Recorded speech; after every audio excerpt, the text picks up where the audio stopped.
Hi, it's Rory in Dora Motors in Carrick Cross, and today I'm just going to show you through some of the features on your new KODIAQ before you come and collect.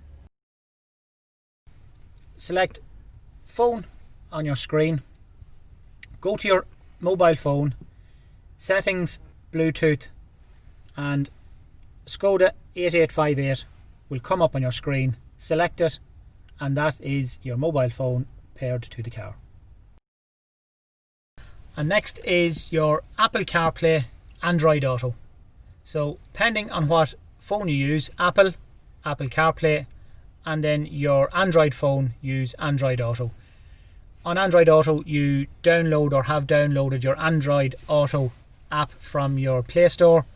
You get your data cable, connect the data cable to the car, and Android Auto or Apple CarPlay will come up on the screen. Your radio.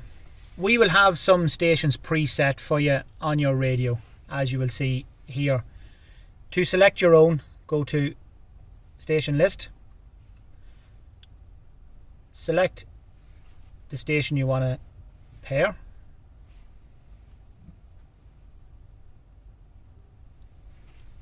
press the button, and that's your station list.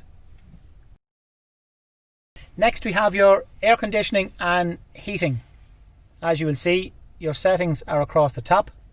Your fan speed is here, and the temperature you want to keep the car at is dual zoned, so you can have a temperature on the passenger side of the car and the driver's side of the car. Rear window demister. Sync button is to have the temperature the same on both sides. So it's low this side, 22.5 degrees this side. Hit sync and it brings the two of them back to 22.5 degrees.